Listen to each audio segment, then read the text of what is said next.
जो भी हस्तिनापुर के समक्ष शस्त्र उठाएगा मुझे उसका वध करना ही होगा।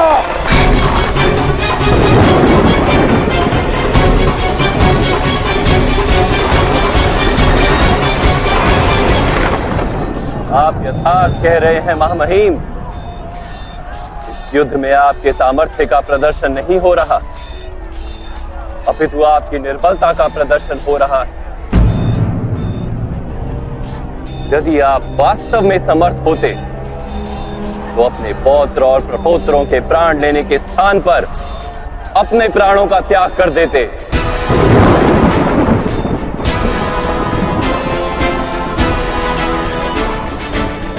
मैं अपने धर्म से बंधा हूं वासुदेव। धर्म तो मुक्ति देता है, ये कैसा धर्म है जो आपको बांध रहा है? अवश्य ये कोई धर्म नहीं, कोई पाश है, कोई बेड़ी है। मेरे धर्म पर प्रश्न मत कीजिए वासुदेव। मैंने जीवन में एक क्षण के लिए भी अधर्म नहीं किया है। अपने पिता को दिए हुए वचन का निर्वाह करते हुए वही सब किया जो आवश्यक था। आप अपने व्यक्तिगत धर्म के लिए समग्र संसार को संकट में डाल रहे। इसे मैं चारित्र्य की शक्ति नहीं कहता।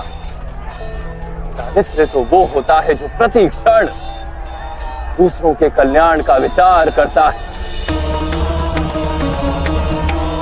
आपका चारित्र्य भी मिथ्या है और आपका धर्म भी मिथ्या है।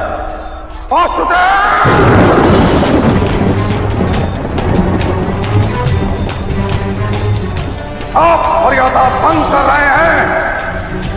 मैं आपका सम्मान करता हूं, किंतु किसी दूसरे के धर्म को मिथ्या कहने का आपको कोई अधिकार नहीं।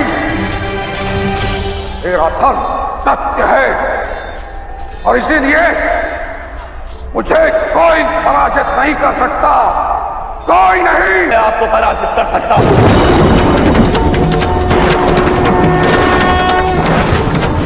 इसी क्षण आपको पराजित कर सकता हूं महामहिम भीष्म। मेरे क्रोध की अग्नि को बढ़ाने का कार्य मत कीजिए। कोई धातु नहीं जो अग्नि में तब तक पिघल ना जाए, और ऐसा कोई प्रण, कोई श्राप, कोई आशीर्वाद नहीं जिसे मैं मिथ्या ना कर सकता। आप सृष्टि के सुख और नियति की योजनाओं में बाधा बनकर खड़े। अब यदि आपने शस्त्रों का त्याग नहीं किया तो मैं अवश्य आपका वध कर दूंगा।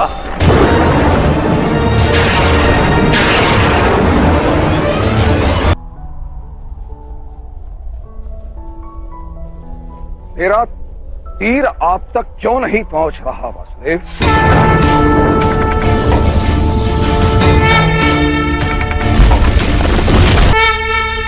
मुझे क्षमा कर दीजिए वासुदेव। मैं आपके वास्तविक रूप से अनभिज्ञ था। आप अवश्य मेरा वध कर सकते हैं, किंतु आप मेरा वध करने हेतु अपने प्रण को त्यागने के लिए सज्ज हुए हैं। अवश्य ही मेरा कोई महान दोष होगा। क्या दोष है मेरा वासुदेव, बताइए।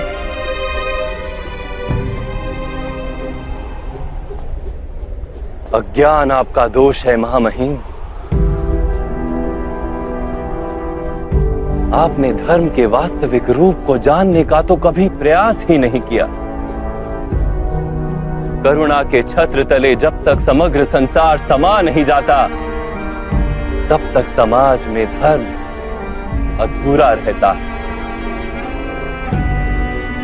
किंतु आपने केवल अपने परिवार का विचार किया, संसार के कल्याण का तो विचार ही नहीं किया आपने। इसलिए आपका त्याग भी स्वार्थ का ही रूप है। मैंने अपने पिता के सुख हेतु राज्य का त्याग किया, आजीवन ब्रह्मचर्य की प्रतिज्ञा ली। इसमें मेरा कोई स्वार्थ नहीं था वासुदेव। ब्रह्मचर्य की प्रतिज्ञा और राज सिंहासन का त्याग अवश्य उत्तम कार्य थे, किंतु आपने समाज के प्रति अपने उत्तरदायित्व का त्याग क्यों कर दिया महामहिम? कुरुवंश में आपसी संघर्ष न हो, हस्तिनापुर के राज सिंहासन के लिए युद्ध न हो और कुरु राष्ट्र की प्रजा को हानि या दुख न हो, इसीलिए मैंने ये प्रतिज्ञाएं दी वासुदेव। अपने चारों ओर दृष्टि डालिए महामहिम, क्या चल रहा है यहां? आपकी प्रतिज्ञा ने इस विग्रह को, इस युद्ध को टाला तो नहीं?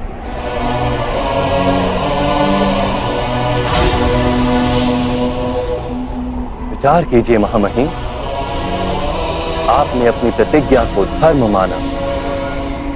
यदि वो वास्तव में धर्म होता तो ये महायुद्ध ही क्यों होता? वास्तव में धर्म किसी मृत विचार का नाम नहीं, ना ही किसी परंपरा का नाम है। धर्म तो जीवन का नाम है और जीवन निरंतर बदलता रहता है। परिवर्तन ही जीवन का गुण है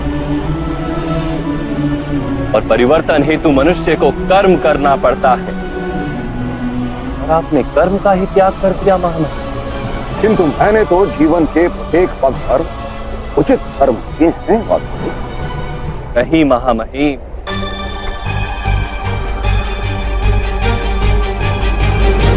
इस जन्म में आप कर्म के बंधन से ना बंधे, इस कारण आपने कोई वास्तविक कर्म किया ही नहीं। कर्म का अर्थ होता है निर्णय लेना और अपने निर्णय के परिणामों को स्वीकार करना। किंतु आपने कब कोई निर्णय लिया महामहिम? राज पांडु के राज्य अभिषेक का निर्णय क्या आपका निर्णय था? राज धृतराष्ट्र और महारानी कांतारी के विवाह का निर्णय? महाराज धृतराष्ट्र को अधर्म से रोकने का प्रयास क्यों नहीं किया आपने महामहिम? युद्ध सभा का निर्णय और उसमें पांचाली के अपमान को ना रोकने का निर्णय, इस युद्ध का निर्णय, सभी अधर्मों को रोकने का आपके पास सामर्थ्य भी था और शक्ति भी,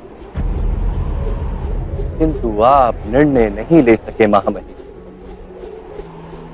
आप केवल अपनी प्रतिज्ञा और अपने प्रण से बंधे रहे। वास्तव में कर्तव्य के नाम पर निर्णय लेने के उत्तरदायित्व से आप भागते रहे।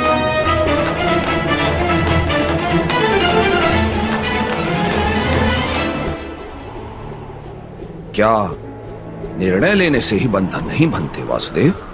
बंधन से छूटने के लिए निष्काम कर्म के सिद्धांत को समझते तो आपका जीवन धर्ममय हो जाता महामहिम।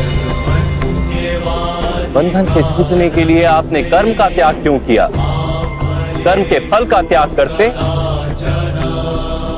किसी के आदेश को कर्तव्य मानने के स्थान पर अपने कर्म को कर्तव्य मानते तो भी बंधन से छूट जाते।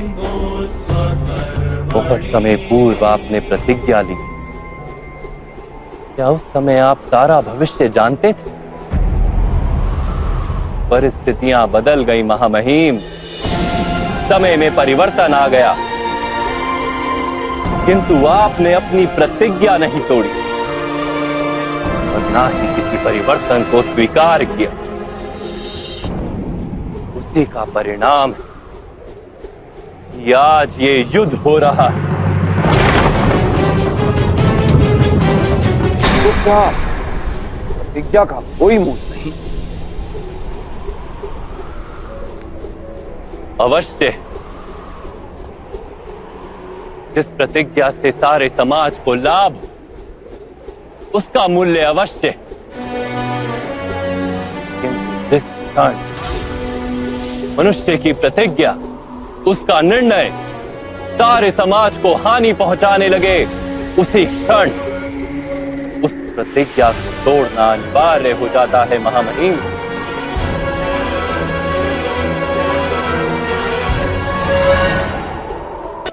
आज पांडवों के पक्ष में रहकर युद्ध करने का निर्णय यदि आप ना ले पाए तो कम से कम शस्त्रों का त्याग करके अपनी मृत्यु को स्वीकार कर लीजिए।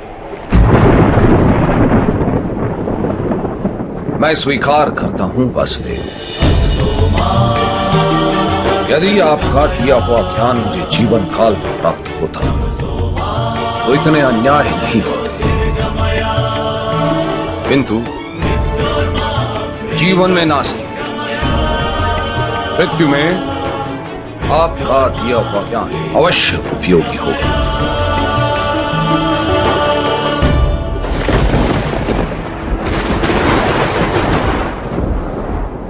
आपके द्वारा मृत्यु तो मेरा परम सौभाग्य होगा। मेरा अंत कर दीजिए, मैं सज्ज हूं।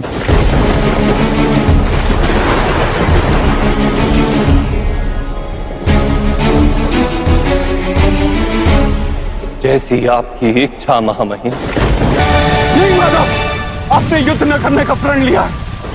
अभी प्रण तोड़ने का समय है पार्थ, इसीलिए मैं अपना प्रण तोड़ रहा हूं। परंतु माधव, सारा संसार आपको अपशब्द कहेगा। तो मैं उसका स्वीकार कर लूंगा। इस युद्ध के अंत होते वैसे भी मुझे कितने अपशब्दों और श्रापों को स्वीकार करना होगा ये तुम नहीं जानते, किंतु मुझे उसका कोई सुख या दुख नहीं। इस समय महामहिम की मृत्यु अनिवार्य है।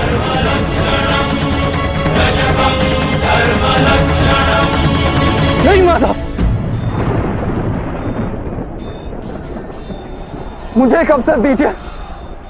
मैं अपने सारे मोह का त्याग करके किसी भी स्थिति में पितामह को परास्त करूंगा।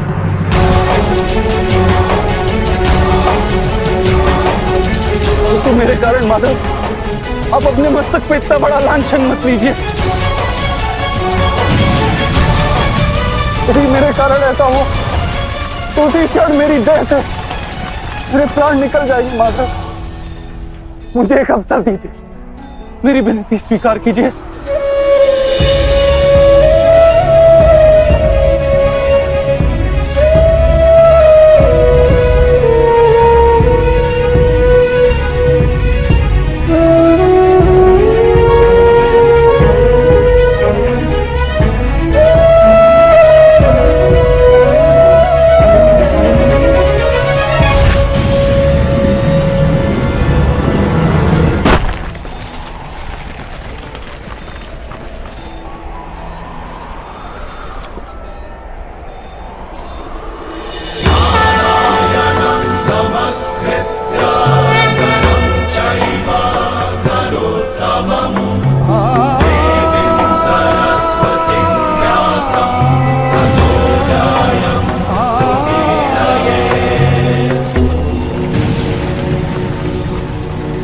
मेरी मृत्यु काशी की राजकुमारी देवी अंबा के हाथों लिखी है वासु, और इसी कारण राजकुमारी अंबा ने शिखंडिनी के रूप में जन्म लिया है। उन्हें ही तेरे वध का संतोष देने दीजिए वासुदेव। मैं वचन देता हूं,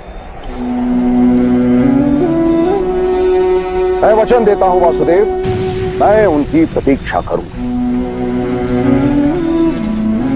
और जिस दिन रणभूमि में वो मेरे समक्ष उपस्थित होंगी, मैं अपने सभी शस्त्रों का त्याग करूंगा।